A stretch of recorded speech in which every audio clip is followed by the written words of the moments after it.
আমার ছোট্ট গ্রাম, যেখানে পাখির ডাকে ঘুম ভাঙে, খোলা আকাশে মুক্ত জীবনের ছোঁয়া আর স্নিগ্ধ শীতল বাতাসে সজীব নিঃশ্বাস। নিজেকে খুব ভাগ্যবতী মনে হয়, কারণ আমি জন্মেছি এই গ্রামে। বাড়ির পাশে প্রতিটি বুড়ো গাছ যেন আমার শৈশবের স্মৃতি কথা বলে। হাই, আমি জয়ী। আজকে তোমাদের সাথে আমার গ্রামের বাড়িতে কাটানোর কিছু মুহূর্ত শেয়ার করছি। সকালবেলায় মাকে খুঁজতে চলে গিয়েছিলাম বাড়ির সামনে জমিতে। সেখানে গিয়ে দেখি মা আলু, পেঁয়াজ, রসুন, শাকসবজির খেতে জল দিতে সাহায্য করছে দাদাকে। পাশে ছিল সরিষা ক্ষেত, যেগুলো এখনো বড় হয়নি, দু একটা ফুল এসেছে। এই গাছগুলো আরো অনেক বড় হবে। এই যে লিচু গাছটা, ছোটবেলায় কত খেলেছি এই গাছে। আরো অনেক গাছ ছিল যেগুলো এখন নেই। এই পুকুর পাড়টা আমার কাকুদের। পুকুর পাড়ে বাঁশি তৈরি টঙের উপর বসে বাতাস খেতে অনেক ভালো লাগে আমার। আমাদের পুকুর পাড়ে রয়েছে একটা ডুমুরের গাছ, যেখানে অনেক ডুমুর হয়েছে। কারে কার ডুমুর খেতে পছন্দ? আমার তো ভীষণ ভালো লাগে। পুকুরের ধারে বাবা একটা 12 মাসে লেবু গাছ লাগিয়েছে, যেটাতে মাত্র 2-1 মাসেই ফল এসে গেছে। তার পাশে রয়েছে একটা বেল গাছ।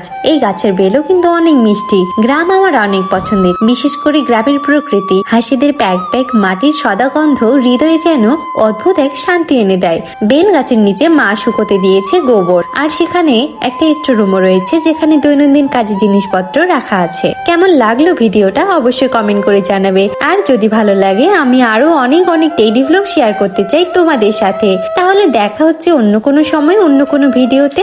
টাটা।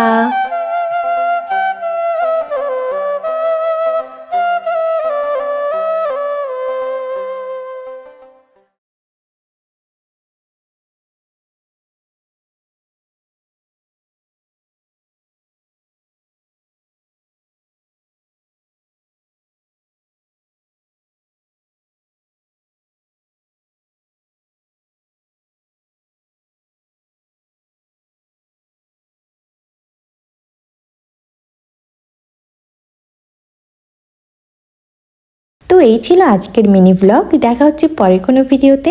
টাটা।